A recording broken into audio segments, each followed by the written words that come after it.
And they're off in the Las Ciénegas. Quick beginning for Royal Address. Going straight to the front, Amy C., Countess Rosina on the outside. They're joined at the rail by Freedom Flyer.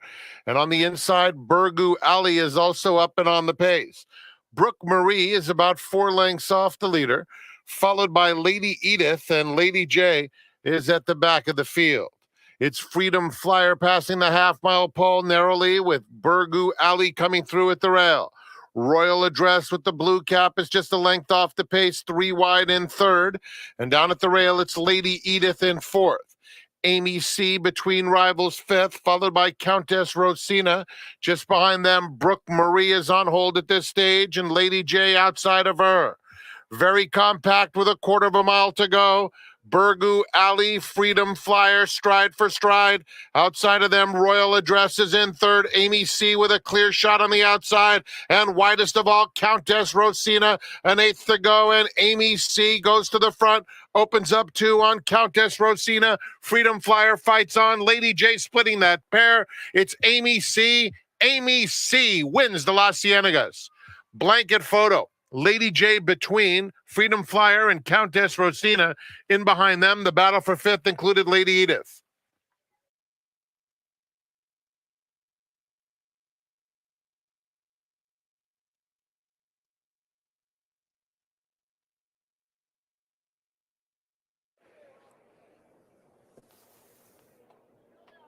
They're in the gate.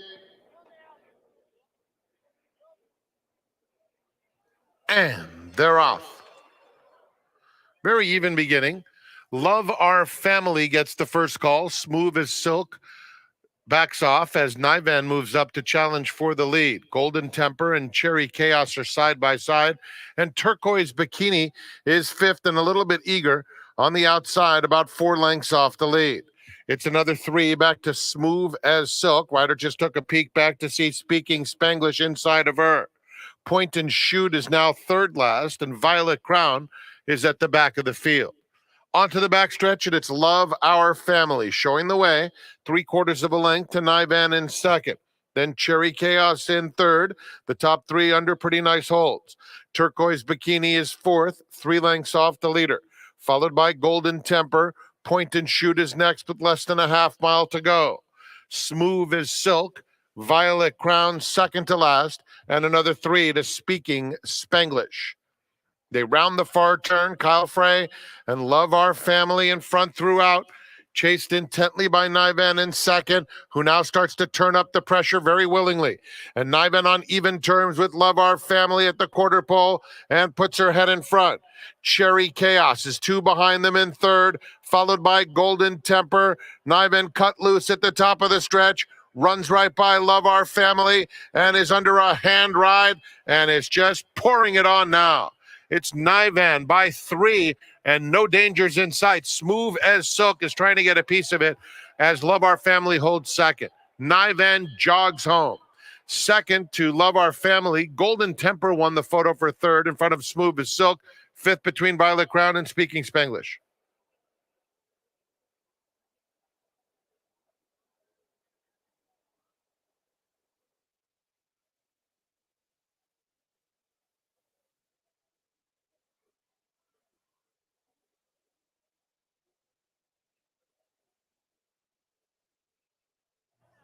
They're in the gate.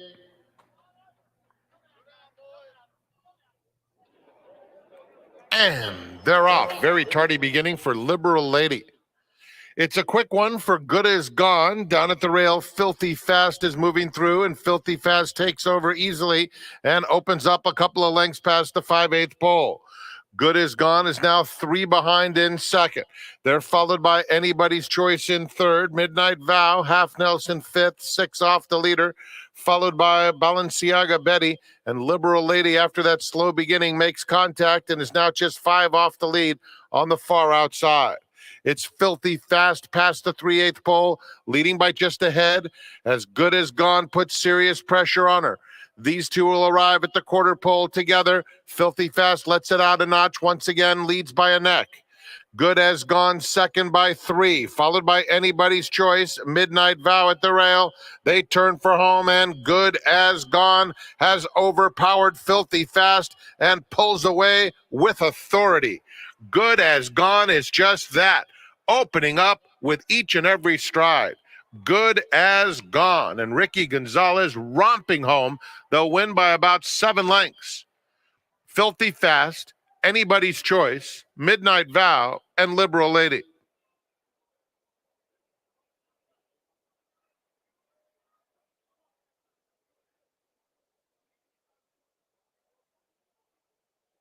Please be advised the 4th race will be run at 5 1/2 furlongs on turf. As Southern California's home of huge prizes and jackpots, Yamava Resort and Casino at San Manuel in timed. Blame George to the outside. They're in the gate, and they're off. Very even start.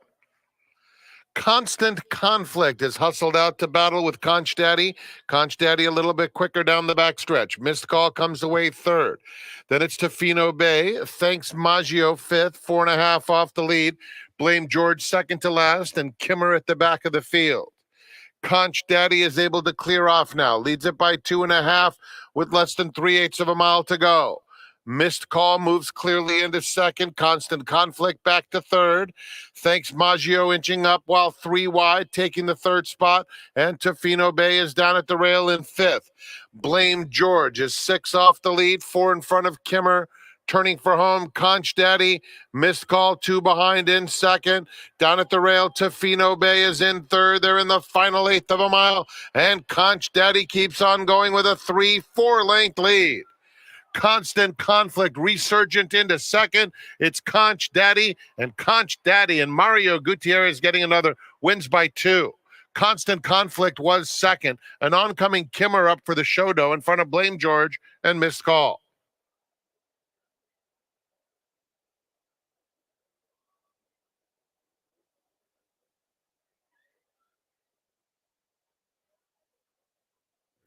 The $18,000 Santa Anita Pick'em contest is now available to play every Saturday and Sunday.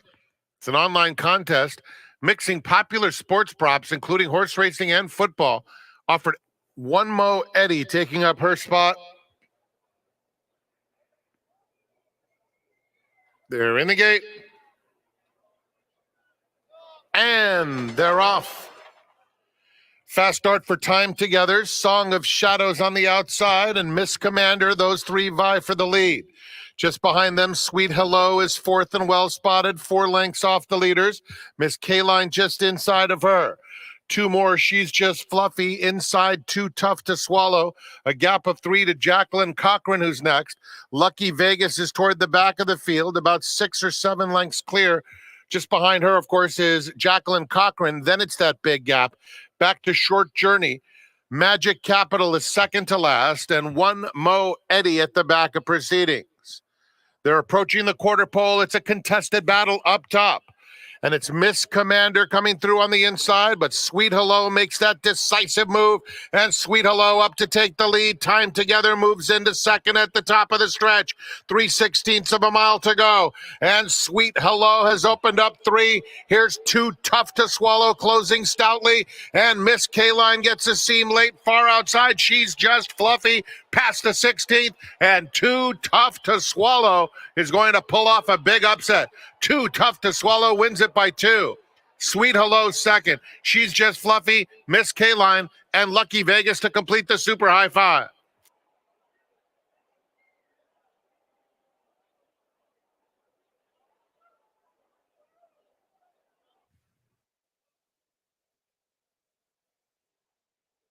Up next, the 6th, 5 1/2 furlongs.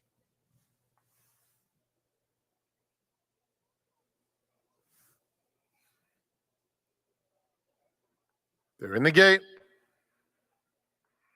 And they're off. Very even beginning. Socially Smart in the center takes the lead. Sinners Saints is the gray matching strides. And down on the inside, Lucky for You with Cuban Crisis a close-up fourth. They're followed by Denim and Gold and Rebel Girl right together. Looks like money between those two. And Infinite Empire is at the back. Rounding the turn, Sinners Saints, Socially Smart, a neck back, and Very Willing on the outside, back up on even terms. And Socially Smart just in front, Sinners Saints down at the rail. A length and a half, Cuban Crisis, a 3-wide third coming after them now. Rebel Girl, Lucky for You is fifth along the inside, guided off the rail. Denim in Gold trying to mount a bid. Far outside, Looks Like Money. It's a wide open race at the eighth pole. Cuban Crisis takes the lead. Center of the course, here's Looks Like Money trying to lug in. And Rebel Girl, these two go on. Rebel Girl, Looks Like Money, nose in nose for the wire. There's room for Lucky for You late. Rebel Girl just in front. Rebel Girl wins it. Lucky for You, a solid second. Looks Like Money, a close-up third. Then Cuban Crisis and Denim and Gold.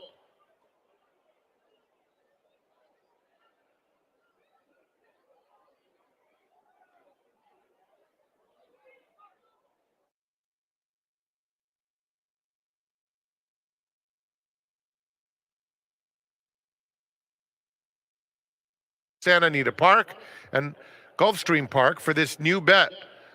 So it's the coast-to-coast pick five, combining races from Santa Anita and Gulfstream. A player-friendly 15% takeout, and there's a $1 minimum. Every Saturday and Sunday during our meet,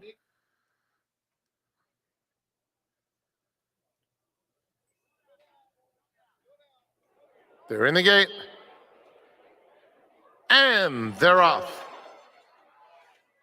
Nice Sky Clay has some early speed. Brace for Impact on the far outside. Established is up close and vying for the lead. And Ted is not far away either. Down the back stretch, Brace for Impact just in front. Established now on even terms. 3/4 to Nice Sky Clay on the fence. Then it's Ted in fourth, 3 lengths off the lead. Italiano with the red cap is next, 4 lengths off the pace with less than a half mile to go. Next Revolt is second to last, and Heart Full of Stars at the back of the field. Established takes him past the 3/8 pole, leading by a half length, pressed by Brace for Impact in second. On the far outside, Next Revolt is making some solid headway while covering a lot of real estate. But Next Revolt is all the way up to be a joint third. Italiano, Nice Sky Clay is down at the rail. Ted and Heart Full of Stars, they turn for home. Brace for Impact, narrowly. Established fights on very gamely. Italiano won from the outside. Extreme outside. Next Revolt and down at the rail. Nice Sky Clay. 16th pole. Next Revolt kicks it in on the outside of Established, who won't go away. Established, Next Revolt. Established. How game was he on the front end? Next Revolt right to him in a photo. Behind that, another photo for third involving Brace for Impact, Italiano, and the others.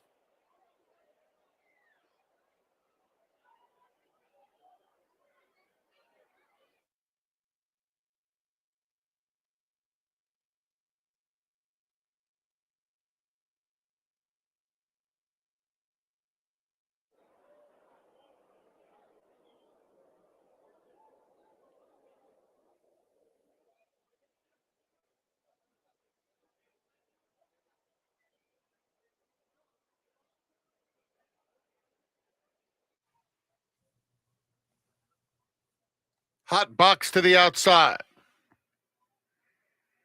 And they're off. Hot box is very quick. Zaffarelli came away in good order too. And they're joined by Gimme the Loot, Respect the Code coming swiftly down on the fence.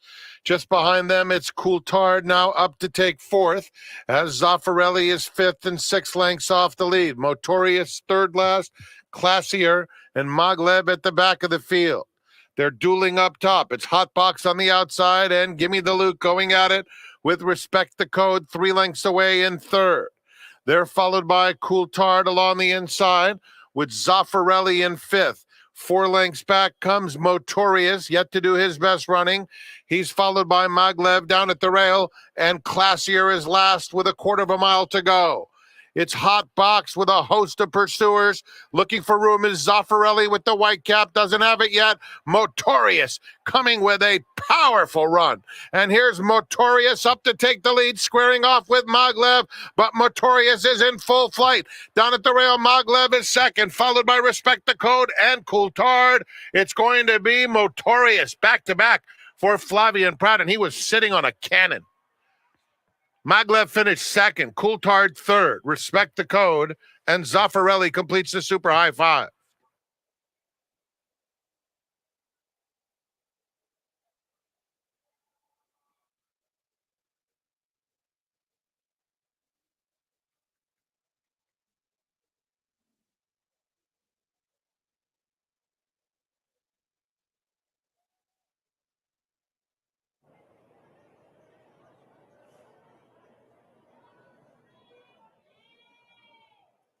They're in the gate. And they're off. Navy Man is quickest out of the gate. Far outside, Flat On is showing speed. Bolt Supremacy in between them third. And Harlow Cap comes through and had to steady hard. Couldn't get through. And Harlow Cap steadies and is in fourth through the opening furlongs. Habeas is next, racing on the inside of Riverside, who's 3 lengths off the lead. Just behind them comes Mr. Fix. They're in a little bit tight through the top flight. There's a little room now for Harlow Cap to breathe and comes right through to take the lead. At the back of the field are XL Calculator and Odonata's at the back. So Harlow Cap, after an eventful opening quarter, takes command past the 5/8 pole and leads by a length to Navy Man second. Bolt Supremacy outside of them. Mr. Fisk following the path of his stablemate down along the inside fourth, 3 lengths off the leader. They're followed by Habeas, Riverside, and Flat On across the track. Another 4 back to Excel Calculator and Odonata. 3 furlongs remaining for Harlow Cap, who's in front by 2.5 lengths. Bolt Supremacy is in second, followed by Mr. Fix third. Navy Man dropping out of it. From the back of the field, Excel Calculator trying to get a piece. They turn for home. Harlow Cap in front by 3. Bolt Supremacy. Mr. Fisk now called on down at the rail, and he's trying to chase after Harlow Cap. Harlow Cap 2-length lead. Mr. Fisk chasing with determination, cutting into the margin with every stride, and here he comes. Mr. Fisk has dead aim on Harlow Cap, and he gets him late. Mr. Fisk and Juan Hernandez to win it by a half length. Harlow Cap will complete the Bob Baffert exacta. It's a photo for third between Flat On and Excel Calculator, who was finishing with some interest, and then in fifth, Riverside.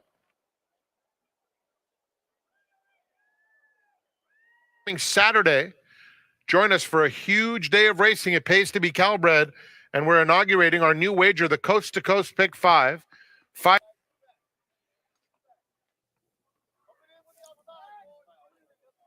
They've loaded quickly.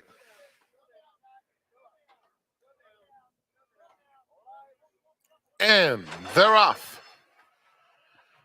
Evan Harlan is out quickly from the outside, trying to get to the front, but he's got some company in the early stages in the form of Beef Winslow, and Exalted is on the far outside, up and on the pace too.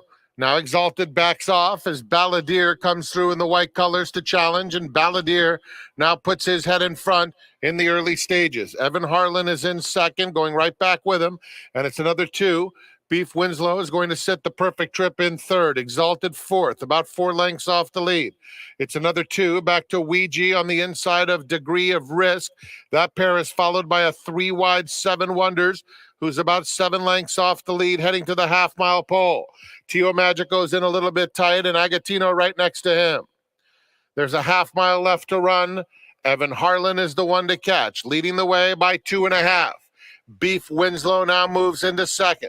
At the rail, Balladeer with Exalted 3 deep. Behind them, Ouija, Degree of Risk in the blue colors. And the lime cap of 7 Wonders has to cover a lot of real estate, but 7 Wonders is only 2 lengths off the lead. At the back of the field, Tio Magico and Agatino. It's wide open as the field turns for home. At the rail, Evan Harlan digs in gamely, trying to fend off a bid from Exalted. Clear sailing for Ouija on the outside, coming after the top pair with a 16th to run. It's Exalted just in front, and Exalted starts to edge away. Exalted Another for Juan Hernandez, winning it by almost 3 lengths.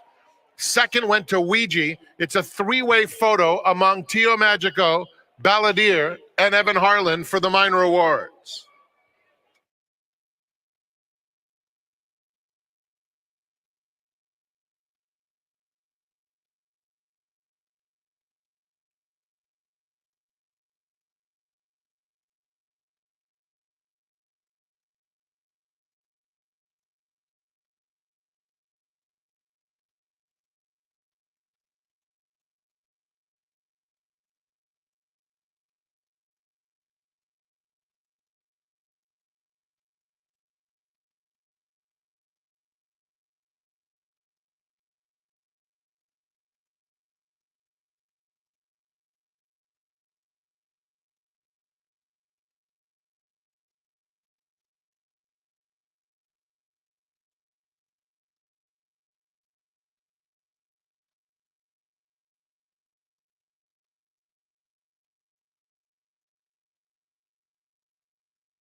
It is great to be back in the saddle after being on the vets list last weekend. Hi, everybody. My name is Tom Quigley, VIP player concierge, also your seminar host for the next 35 minutes or so. And before I start and introduce my guest, many thanks to those who stepped in for me last weekend while I was out sick. Of course, Millie Ball, Peter Lurie, Michelle Yu, Jeff Siegel, some people behind the scenes like Shiva Scanlon and Brian Martinez, and of course, Amy Zimmerman, last but not least. But there was one conspicuous person who didn't fill in, but it's not because she doesn't like me. It's because Mother Nature doesn't like her. You remember on Sunday, we had to cancel. That was the day she was going to step in for me. So who better than to have as a guest today, now that I've returned, her name, Zoe Cadman. Zoe, welcome to the seminar. Happy Friday. Thank you very much. Delighted to be here and glad you're feeling better and not contagious, because I've avoided all lurgies, every single lurgy possible up until now. And it's going around, right? But I am not contagious. You know, make no mistake about that. I'm not contagious, even though I might have a little bit of nasal still in my voice. But dry January, talk to me about that. We're only on the 5th or 6th day of January, but what's this all about? It's actually very common. A lot of my friends do it as well. But for those people who might not know what that is, what is that? I feel like I should do dry August or something, because everybody's doing too. it. I don't really like to follow the crowd over the edge of the cliff. I think it's just a reset. It's the first of the year. Everyone needs a good reset. I'm a firm believer in work hard and play hard. Yes, you do. During December, I think everyone plays a little harder than perhaps they should. And life is about checks and balances, and you've got to figure things out. So this is a reset, and yeah, it's great.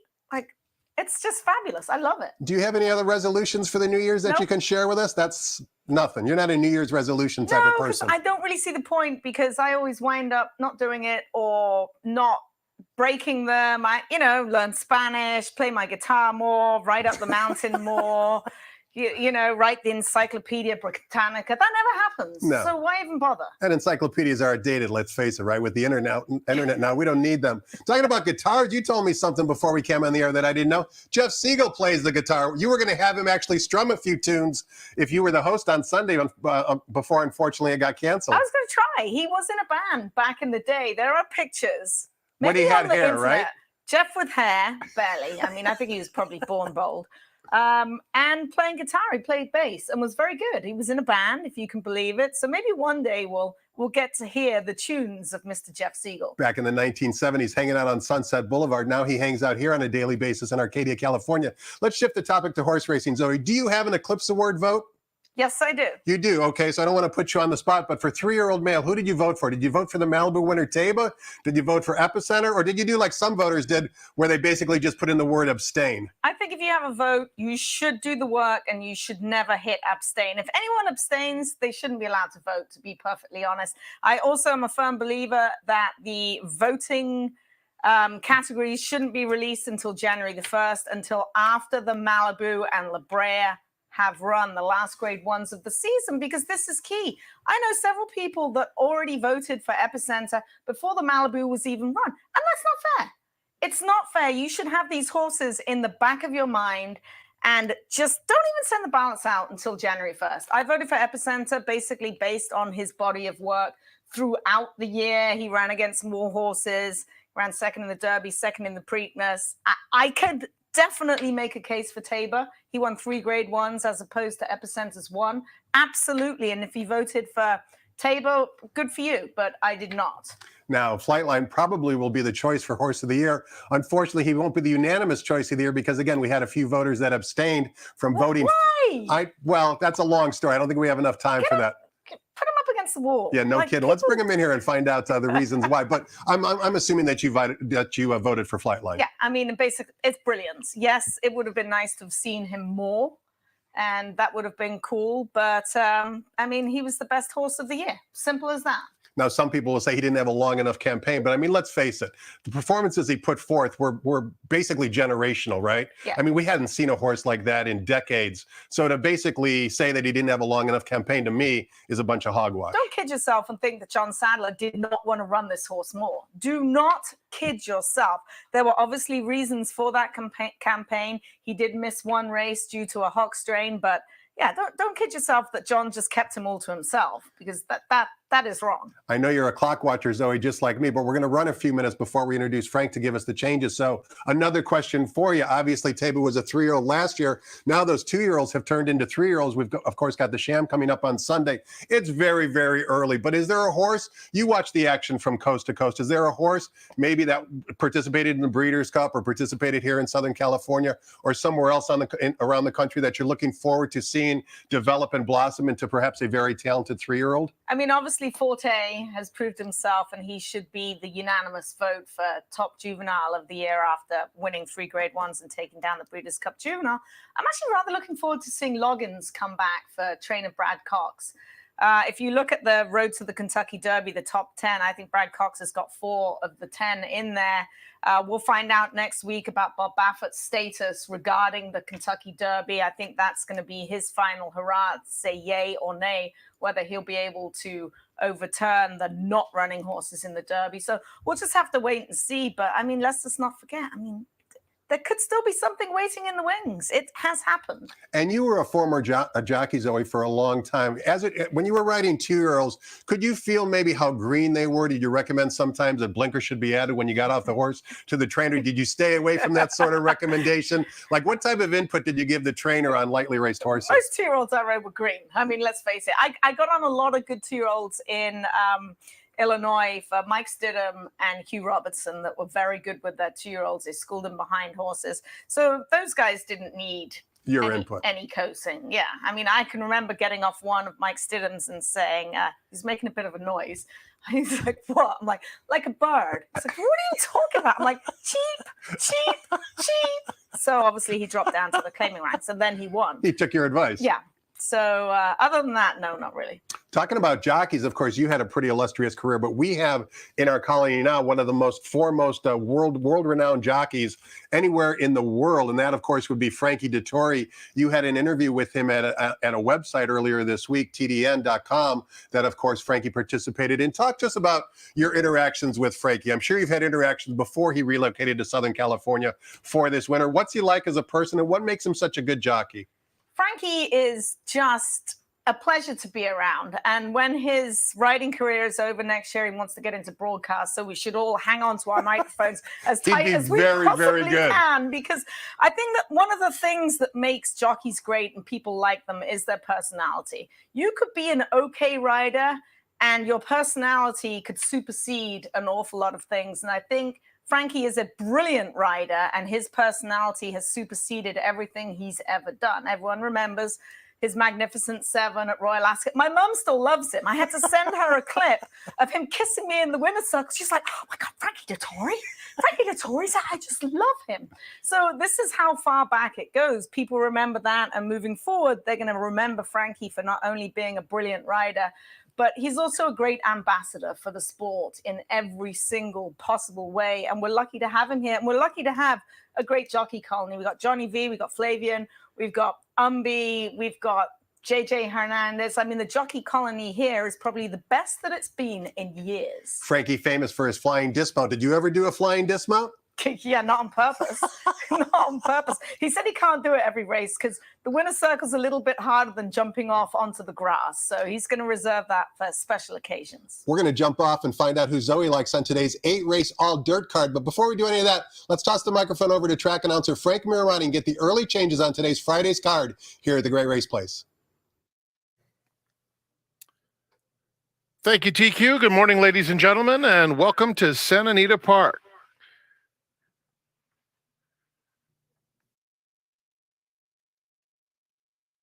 The track is rated as good to start the program. No turf racing scheduled today. Here are the early changes. In the first, we begin the early pick 5. No scratches or jockey changes.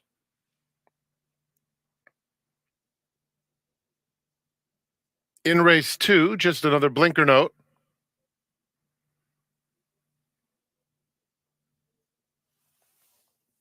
Third race, we have $250,000. In the Rainbow 6 jackpot, scratch number 5, Niles Channel. Race 3, scratch number 5. Keep in mind, we do have a mandatory payout in that Rainbow 6 tomorrow, Cal Cup Day. Turning to race 4. Blinker note, start of the late pick 5. The 5th race is the start of the late pick 4. In the 6th race, scratch number 6, Armavir. Race 6, scratch number 6. In today's 7th race, we begin the golden hour pick 4 with no changes.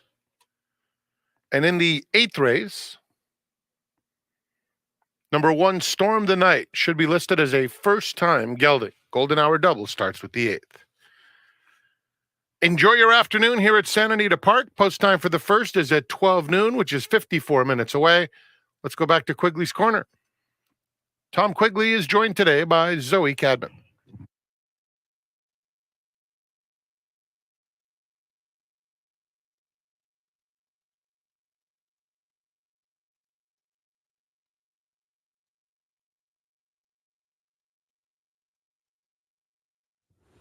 Welcome back. We're talking horses with Zoe Cadman. Of course, you see her here on a daily basis on the simulcast feed as an analyst and host. Zoe, before we take a look at today's 8-race card, you were out here yesterday morning and you actually tweeted a picture that said it was raining by biblical proportions. And you weren't exaggerating. It was actually a deluge that we had here in Southern California. Thankfully, the rain has cleared. And the reason why I bring that up, besides giving credit to you being out in the poor elements, is that we have to give credit to the track men and the hardworking people that literally spend 24 hours making sure that we can race, because as you just heard track announcer Frank Miramati say, the track is listed as good.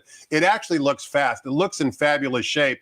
I mean, you can only imagine how much work they had to put into it in order for us to race today. And let's preface, biblical proportions for Southern California, for some of you Twitter people out there that were ragging on me, it rained a lot. 2.5 inches is what I saw in Pasadena, which is right up the road. That was just from yesterday's storm. So that's certainly a lot in a short amount of time. Yeah, absolutely. And I think the key was that we didn't race or train yesterday. And so they got a good tight seal on that racetrack. And when it rains that hard, it just rolled off. And they've done a terrific job. They've plowed it all up, and it's fantastic out there. It really is. And you can see right behind Zoe, that's a live shot of the main track as well. And you can see blue skies and sunshine is out. That's the weather forecast for both today, tomorrow, and most of Sunday as well. So hopefully we'll be back on the turf course tomorrow for Cal Cup Day. We have a 10-race card tomorrow starting at noon. But first things first, Zoe, let's take a look at today's card. There's money to be made, and we kick things off in race number 1, which starts the 50-cent early pick 5. We're sprinting 5.5 furlongs on the main track. For fillies and mares, $20,000 is the claiming tag. Non-winners of 3 races lifetime. We've got a field of 9. The original morning line favorite was number 5, Unwritten Code from the George Parabon barn. 5-2 on John White's morning line. But the current betting choice, somewhat surprisingly, is Double Fantasy on the bottom. 6-5 on the board off a 3-1 morning line. Talk to us about race 1. Yeah, and this is a tough race. I did not use the current favorite right now, and that is Double Fantasy on the bottom for Rolando Canones. I was just a little bit concerned over basically the work pattern. I don't see any work since December the 4th. Yes, this 5-year-old mare ran on December the 16th. She's jumped through every hoop imaginable to run here at Santa Anita to run, so she's fine, but I just don't trust her off of a spotty work record and a spotty race record. So I'm going to go 5-2-1 in here. I actually really like the George Parabon Unwritten Code. This filly won on a wet fast track last time out, and she won impressively by 4 lengths. Anytime you can win by 4 at La Salle, I like you, because that is a long way home down that stretch. You either get bored and just dilly-dally and look at the infield and get nailed on the wire, or you win by 4. So she won with the plum that day. Yes, she's moving up in class today, but I like her on top in here. Drizella came back and won. She was 3rd in that race, and she likes a bit of moisture in the track, so I'll take her on top. You also like number 2, Liberalism, at a big price, 21-1 on the board right now. And take note, the jockey number 9, Double Fantasy, is Kent DeSormo. Kent actually went back to Turfway Park to ride for trainer Wesley Ward and bagged a 3-bagger over the weekend as well. So congratulations to Kent, who of course is on the comeback trail. Let's take a look at race number 2, Zoe. Begins the 50-cent early pick 4. This is for 2-year-old filly, maiden special weights, sprinting 6 furlongs in the main track. And take note, take a look at the Lasix line, either in the racing form or in the program. Every single filly is adding Lasix, either as a first-time starter or because they recently turned 3 years old. We've got a field of 7. The morning line line favorite. Number 4, Woody from the Bob Baffert barn, is 5-2 on the morning line. But take a look at the dam for number 7, Tina Ella Beholder, a second-time starter from the Richard Mandela barn. Richard has 2 in here. Before we get your thoughts on the race, Zoe, we want to take a look at a couple of workouts. Let's first start with Woody, who worked in by himself on January 2nd for trainer Bob Baffert. What did you see in this workout for Woody that we're about to watch? Well, she's a 3-year-old filly by Uncle Mo. I actually saw her at the OBS June sale and loved her. They paid a lot of money for her, $725,000. I did not like her prior to her first race. She worked in company, was very rank, all go and no woe. This is by far the best I have ever seen her. Just look at the way she's stretching out over the racetrack here. She is absolutely cruising. 48 and 4, 6.5 furlongs is a long way to go first time out, especially if you've got go on your mind. And she certainly had it that day. She gets Johnny V.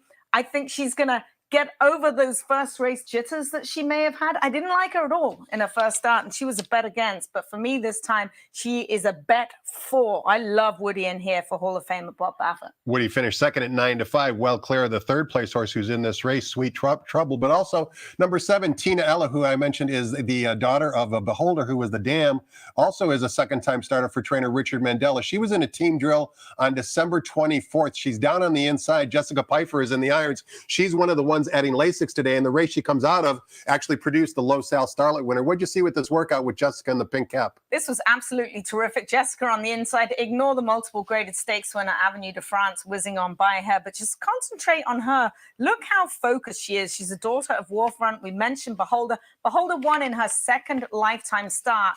This is Tina Ella's second lifetime start. She keeps JJ Hernandez, and courtesy of Brad Free, I'm going to read you a quote that he got from Hall of Fame Dick Mandela. And it says, Tina Ella kind of tripped on her belly at the quarter pole last time out. She was fatter than a hog. So Tina Ella is like her mother. She lives on fresh air and carries weight. Sometimes it's just better to run them than work the hell out of them. Richard's always great for a quote, isn't he? Yeah, absolutely. So I love that. And she might well beat me in here, but she's got to move forward off that race. We've seen the workout analysis. Now we're going to take a look at your picks. It looks like you like Woody and Tina Ella in that order in race number 2. Absolutely. 4-7-3 for me. Race number 3 begins a 20-cent rainbow pick 6. The jackpot single ticket carryover now up to $250,000. That money plus whatever is wagered today will be yours if you're the only winning ticket. And if there's multiple winning tickets today, mandatory pad already in the 20-cent pick 6 tomorrow, Cal Cup day. So if nobody has a single ticket to get today, everything must go. Expectations are $3 million in new money will be wagered tomorrow. It's an excellent card with multiple stake races. But here in race number 3, scratch the 5, Niles Channel leaves us with a field of 7. Morning line favorite is number 2, High Heater from the Bob Hess barn, 5-2 on the morning line. Zoe, I'm going to jump in here and show a replay that I wanted to show. I know that you like this particular horse third in your selections, but number 7, Outright from the Milton Pineda barn, last ran at Los Alamitos on December 18th. Broke from the post position number 4, and it's easy. It's going to be easy to spot him because he has the red cap. Now, if you have the racing form in front of you, you can see Ryan Curatello already asking him for speed. Well, why is that? Because he's primarily a router, and I think Milton Pineda put him in this race in Los Alamitos to try and open up his lungs a little bit and get some early speed into him. And Milton Pineda, the trainer of Outright, who we're watching here, basically in last with the red cap on with Ryan Curatello up in the saddle, is 2 for 12 over the last 5 years going from a sprint to a route. He's also 4 for 12 in the money with his horses going from a sprint to a route. So it's a move that he doesn't use very often, but he's effective when he does it. And what I liked about Outright's performance here at Los Alamitos as we watch them turn for home, again, we're watching the horse near the back of the pack with the red cap, is that all of a sudden about mid-stretch, Outright kind of kicks it in, and that's to be expected, right? Because you don't expect him to really get up at 5.5 furlongs. But right here you can see it almost looks like he's not going to put forth any sort of performance, and all of a sudden now he starts to kick in down this long home stretch at Los Alamitos. Ryan's going to guide him down toward the rail, and lo and behold, once they cross the wire, you're going to see he gallops out primarily in front of the winner. So the fact that he primarily put forth a rather, what's the word I'm looking for, like mediocre effort, finishing 4th in a field of 6, bringing 5.5 furlongs, as you can see on the gallop out, he's well in front. He's a good price today at 6-1 on the morning line. I should say 8-1 on the morning line. I think I'm going to include him on my 20-cent Rainbow Pick 6 tickets. Zoe, what are you going to do in race number 3? I picked him third, so I think you have to include him. You mentioned putting speed into a horse. I'm not sure you can. I mean, that's something a lot of horse players say. Oh, worked out. They're either quick or they're not. You can lock we them have in to a use our stall. imagination You can lock them in a sometimes, stall right? for a month, and they're not going to get any faster. They're just going to be fresher. So that's a term that I rarely use in here. I went 267 in here. I think Flavien Prat, he's a bet against on some races for me, but he's likely going to beat me. I think he's up for a very big day today in this 8-race card. So I like High Heater on top for Bob Hess, purely for the fact you're getting Pratt here. I'm going to toss out that last race at Los Alamitos. His best races have come here at Santa Anita. And I think with Flavien aboard, he's liable to be a send-in here and probably hold the rest of these off. And High Heater, as Zoe mentioned, ridden by Flavien Prat. When he and Bob Hess team up over the last 18 months or so, they've hit at a 33% win clip. Granted, it's only a sample size of 12, but usually they mean business. And let's face it, whenever Flavien rides for any barn, they usually mean business. Let's turn the page, Zoe. Take a look at race number 4. Begins the 50-cent late pick 5. This race is for Calbred, maiden special weight 3-year-old, sprinting 6 furlongs on the main track. We've got a field of 8, number 5, Rhythm on Stage, who's the 2-1 morning line favorite. Not only adds Lasix, but also as a first-time gelding. Give us your thoughts on race 4. And I think one thing we have to preface is that these two maiden races, race 2 and race number 4, were carried over from last Sunday. So some of these horses haven't had a chance to work in between and are liable going to be pretty fresh in here. I saw this race with the 6 on top in here, Yo Time. I thought he ran very well on debut. According to trainer Phil D'Amato, he messed up that day. He told Pratt to take this horse back. He was drawn 2 of 12 and he was all over the place, bobbling all over the place, looking around, very green, didn't like the kickback, ran in spots. So today I think he's going to leave it up to Flavien Prat. Yo Time, the horse to beat in here for me, is a half to race Judicato, who's a pretty nice horse as well, and Captain Fury. Yo Time on top for me, but I do like Rhythm on Stage. First time gelding, first time Lasix for trainer Carla Gaines. I thought the last race was a breakout race for this gelding, and he's worked very, very well here at Santa Anita. It's between those two for me. Zoe, a question for you, because you kind of know the scenes behind the ropes. It's very interesting to me that Frankie Dettori rides number 7, Seattle Surf, for trainer Karen Headley, a first-time starter. Now, of course, Ron Anderson and Karen Headley maybe had to have some sort of discussion of why they wanted to utilize Frankie on this first-time starter. Do you kind of read into any of those human connections when you're handicapping? And what do you think the behind-the-scenes story is here? I think you can, to a point. I actually asked Frankie about that. He's like, Zoe, I've been friends with Karen for 35 years. Like, he was here. They're about the same age, right?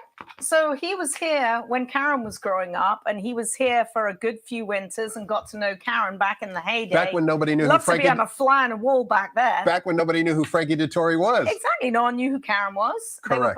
They were both basically galloping on the track here. So, I mean, it's one of those things where Frankie knows Karen, and she's like, hey, come ride my horse. So, yeah, good luck.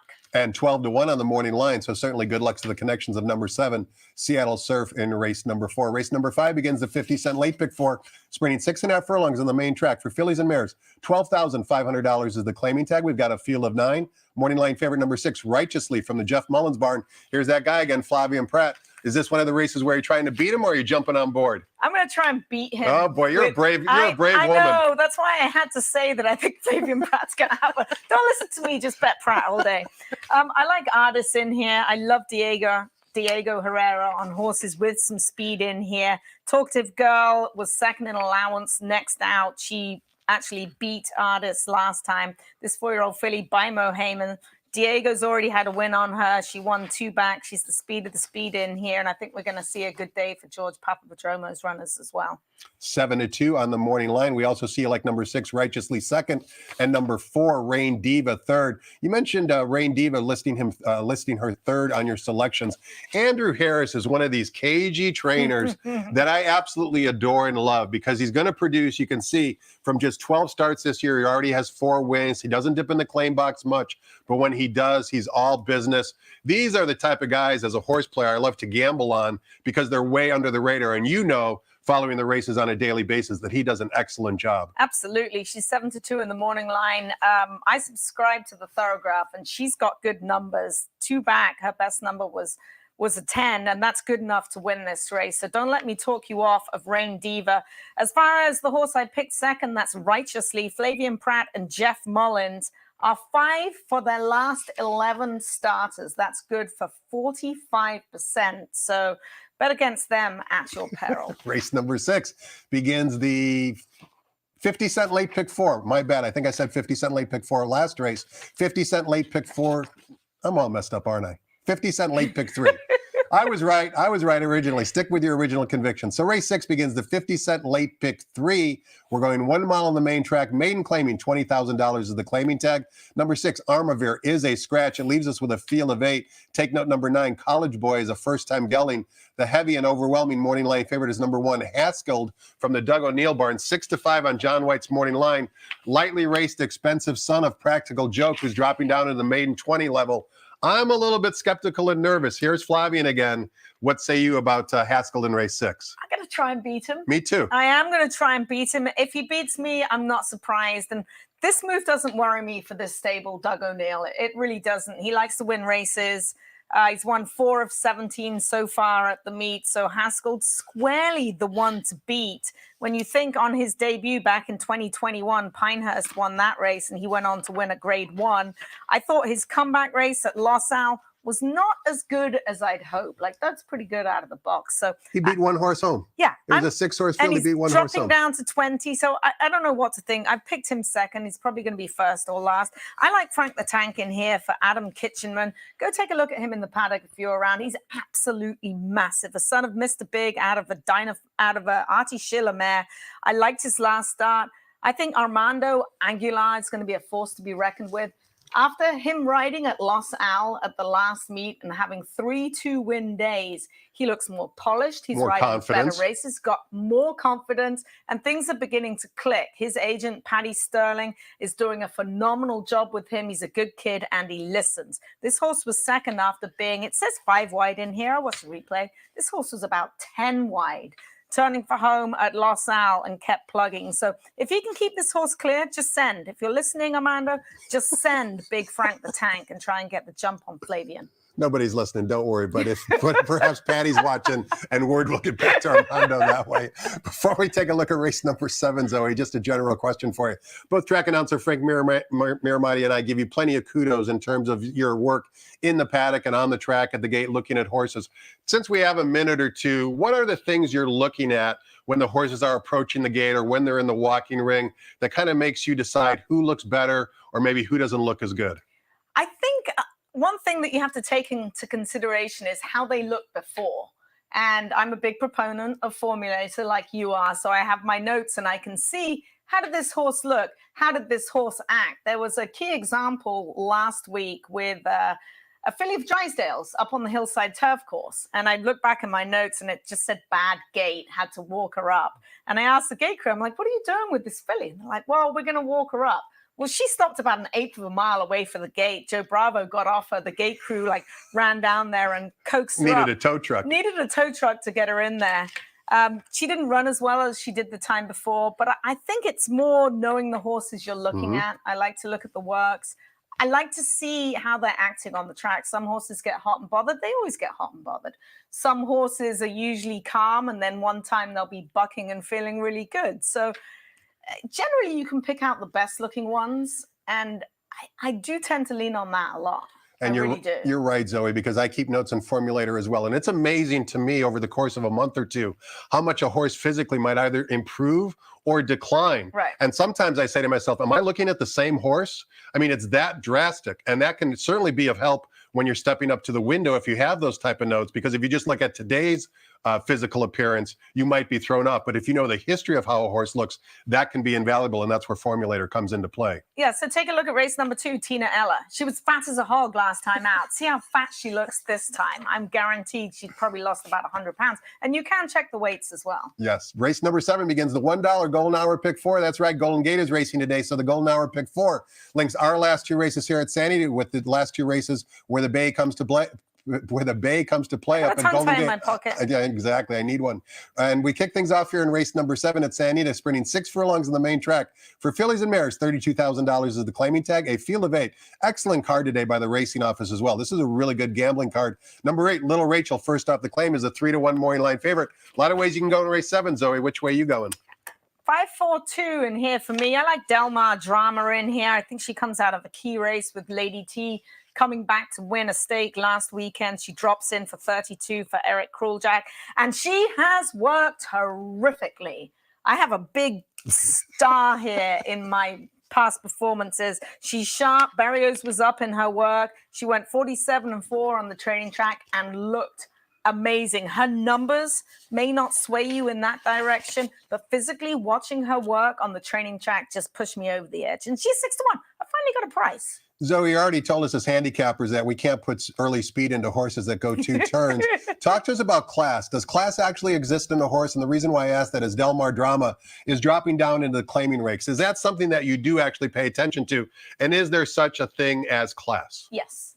There is back class and there's general class. I mean, if you've got horses that ran in stakes that are dropping down into the claiming levels, they've got back class. And then you can have a cheap claimer that's just as classy as a stake horse. Some stakes horses have got no class at all, judging by what's between their ears. And they'll get to a certain point and they won't go on because they've got no class. Ability will only take you so far. Class will take you the rest of the way, not only in people, but also horses.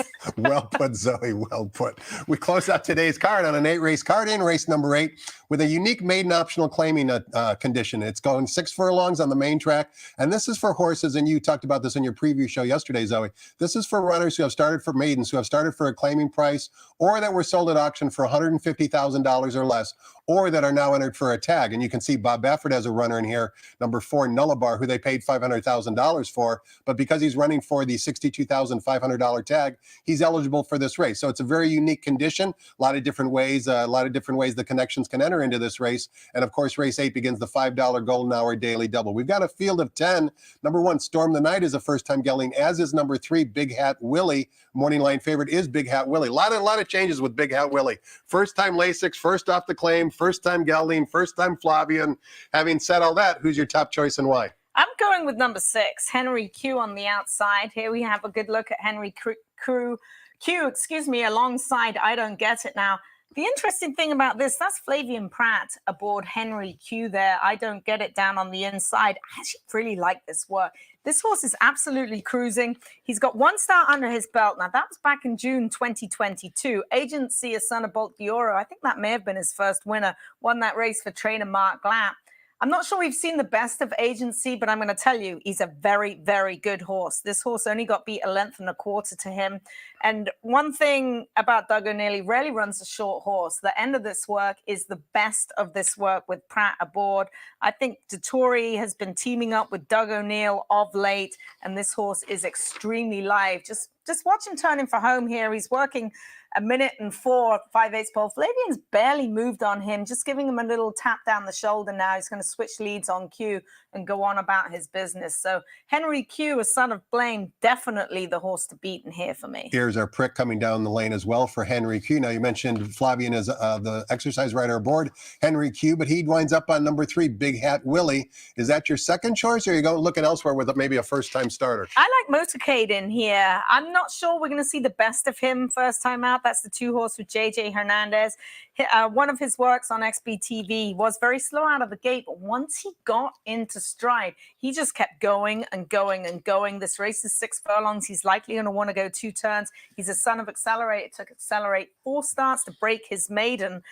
In fact, when he was second on debut, you know who was third behind him? Do tell.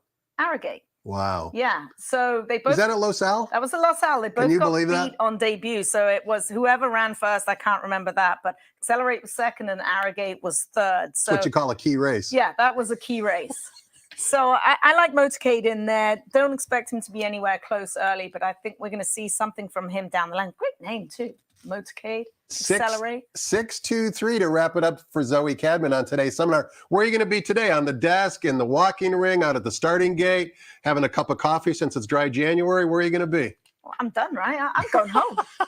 It doesn't work that way. It doesn't work that way. I'm going to the paddock. I will be annoying people all day long in the paddock. You'll see Zoe all day long doing interviews and telling you who looks good in the paddock. It's invaluable information. Make sure you stay tuned. Next voice you hear will be track announcer Frank Miramati updating us with any program changes. Zoe, thanks so much for your time and insight. Thanks to all of you for watching as well. Hope you have a great day. Make some money and good luck.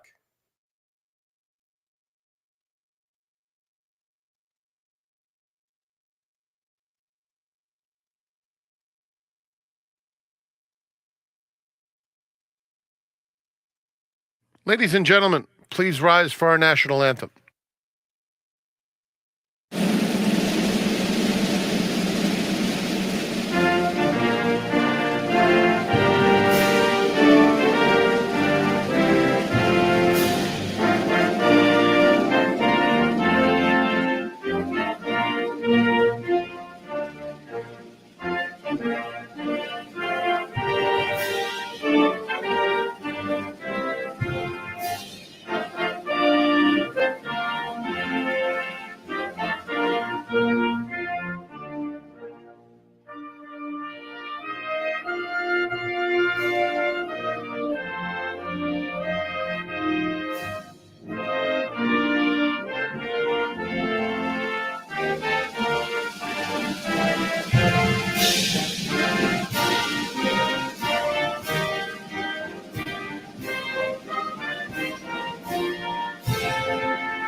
Good morning, ladies and gentlemen, and welcome to Santa Anita Park.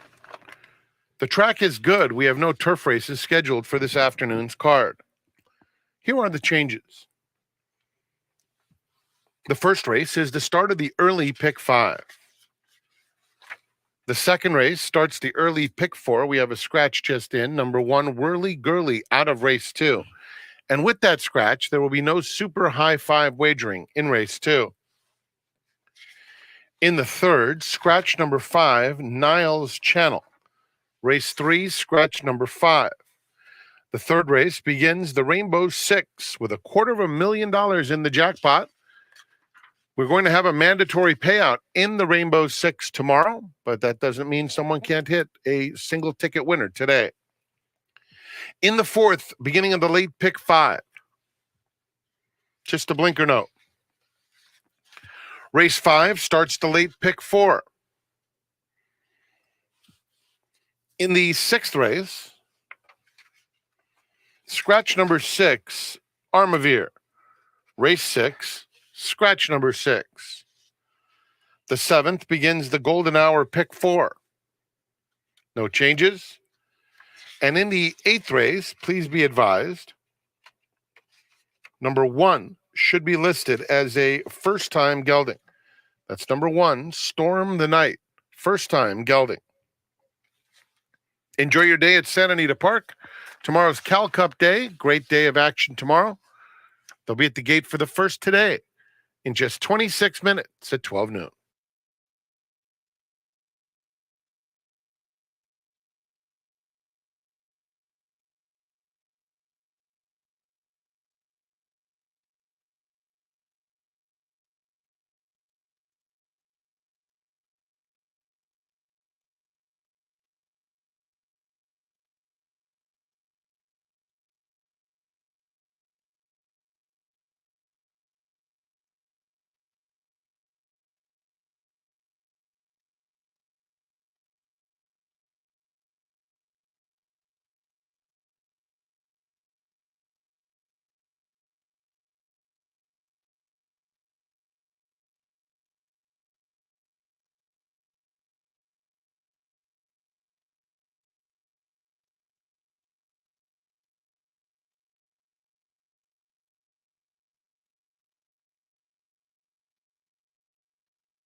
We're ready for the start. They're off.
Welcome, ladies and gentlemen. 15 minutes to post for race number 1. On behalf of everyone here at First Racing, we'd like to welcome you to a Friday here at beautiful Santa Anita Park. Peter Lurie alongside my partner, Michelle Yu. You look fabulous as always. Thank you. I know you can't see the bottom of my skirt, but it's like pleated and colored. It's I love so it. pretty. Love it. Haven't seen it in a while. I know. We got some good stuff going on today. Obviously, Zoe Cadman will be joining us by way of the paddock. Millie Ball out there in the gate. And I believe Jessica Pfeiffer. No, riding today. Riding today. Riding today. She'll be aboard Miss Fia later on this afternoon. Which I absolutely love today. It's one of my plays of the afternoon. So we'll get into that in a little bit. Also want to remind you, tomorrow, mandatory payout in the Rainbow Pick 6 and a new wager, the Coast to Coast 5. I cannot wait. Me neither. I'm going to be playing a ticket for that. And it is some choice races between here and Gulfstream Park. It is a $1 minimum wager, also a player-friendly low takeout. So we will look forward to that as well. We're looking forward to taking it down. All right, let's get to it. We've got a 5.5 furlongs, 29 winners, 3 to kick off the pick 5, but we have a workout courtesy of our partners over at XB TV concerning the 3-horse Roses Are Blue for trainer Steve Knapp. You're going to be coming out of the gate here, and you'll see technically breaking from the middle because that outside horse did break in the trio, but when you're just looking at this pair that's in front, she'll be on the outside. She's going to be asked along the whole way, and I thought it was important to show this because when you're looking at 20,000 claimers, and she was third for 8, and you see a 47 and change work and then a 59 and change work from the gate, you're like, well, those are really good times, right?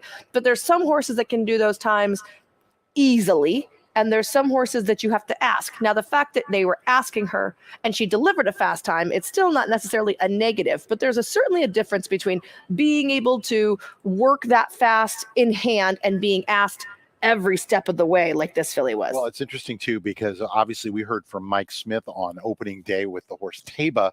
He said this is a horse you have to ride the whole way down. If you do not, this horse will get a little quote unquote lazy. So you're right. I mean, it's actually a really good point to bring up here. The pool at $80,147. Current betting favorite here is the 9-horse Double Fantasy. You know, I do like this horse. I did not put them on top, though I put them second. I also did not use her on top, but I did use her. If she runs back to her non-winners of 2 race where she was a winner, I think that she is well slated here. Last time out, off of a little bit of a break, the track that day was super speed favoring, respectfully, went really fast and was able to hold on clearly because no one was closing. I think every single horse that day won gate to wire with quick times. There was just no making up ground. They were just churning behind them. So because of that, and because she came wide, I do think that she stands an excellent chance today, and I don't dissuade the betting public from liking her. However, I did like the 8 Majestic Gigi in here. She is pretty hard knocker, although she didn't run great last year. She didn't have a win. I expect to see her forwardly placed, and there's enough of her races that would make her competitive with this group. She hasn't been successful at this level the majority of the time, but I think that this particular group might be a little bit easier than some of the other 20s she was facing. Yeah, and obviously this is a horse for Hector Palma. It's been running in the 1,000-yarders. Well, she ran in the 1,000-yard stake, which had like a good purse and a lot of people geared towards it. And then, you know, I don't want to count that race against her. And some of her other 1,000-yard races were fine. She does. You're right, but she does make sense, and she is proven at the distance of 5.5 furlongs.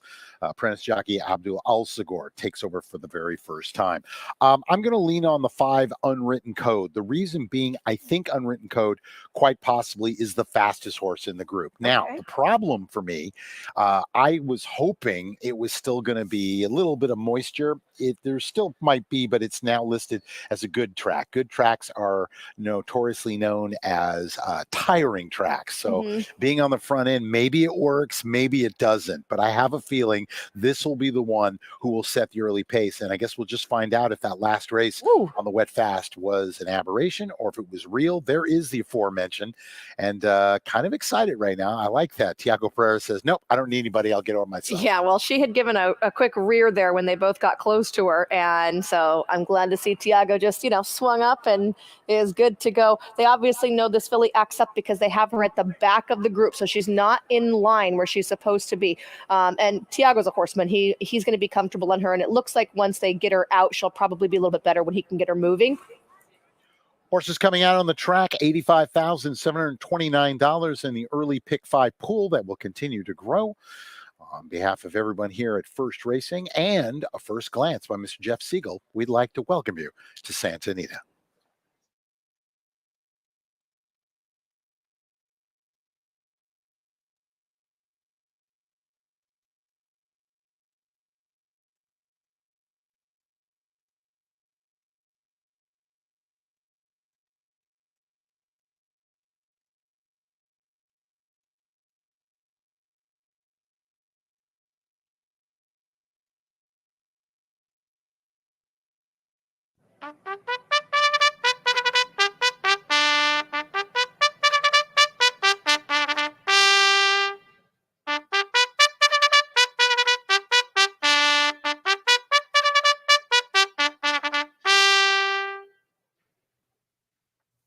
The horses are heading onto the track for the first race. Started the early pick 5.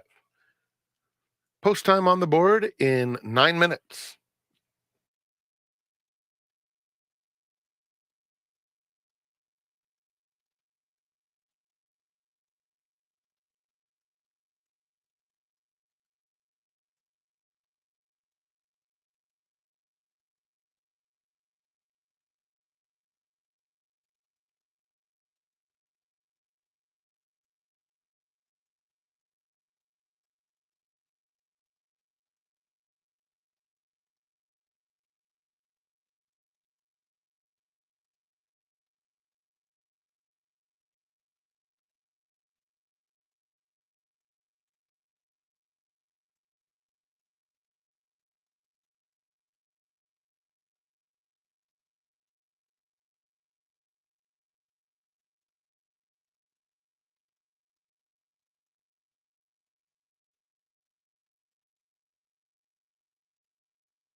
Paraban has the 5 unwritten code in here. I know you want to run out and see how she's acting. Is that a worry for you sometimes with her? Yes, because she's a little hard to help, to help her, and you have to talk and talk.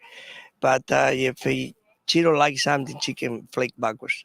So tell me about how Tiago gets on with her. I saw him just like whiz up on her on his own, no leg up needed. Well, that's the way he do sometimes, But those kind of horses is good job. What kind of running style does she utilize today, George? Just going to the front. To the front and not look back. I hope not. All right, best of luck. We'll let you go. Thank you very much. George Paraban, trainer of the 5 Unwritten Code.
Well, the gate is set at 5.5 furlongs on the main track for race number 1. Welcome back to Santa Anita Park. I'm going to talk about 3 in here, starting with the number 3, Roses Are Blue. This was the only mare that I saw that was a little bit warmer than the others, had some sweat in between her hind legs. She is going to be taking the blinkers off this afternoon for this particular race. She normally wears them.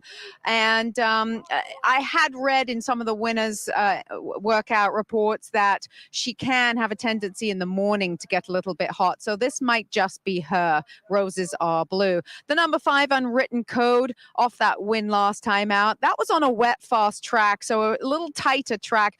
I'm questioning whether she's actually more of a turf filly, and sometimes those turf horses do well on the wet, fast track. So I'm going to put her underneath Unwritten Code.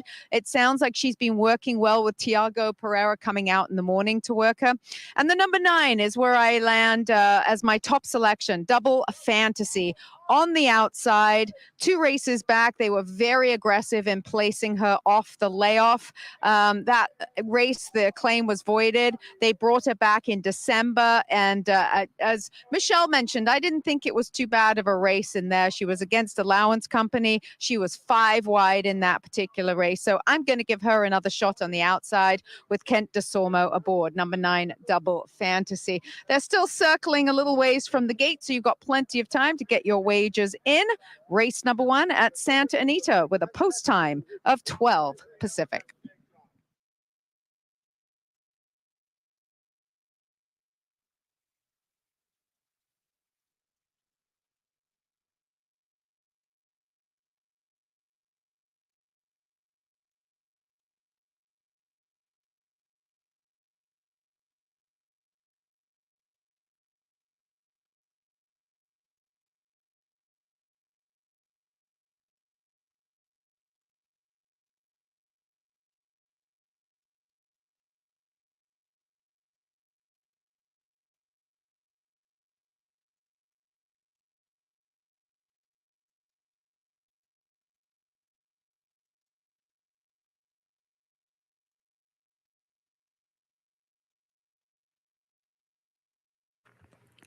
Horses have reached the starting gate. It's post time.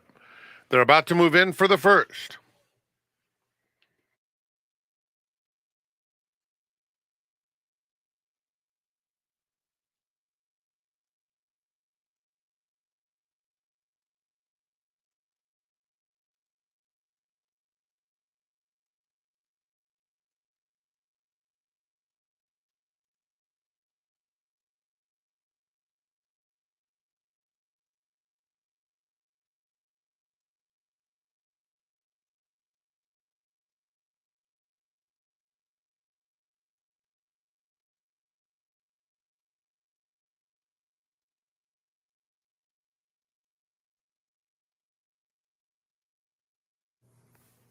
Careless Star going in.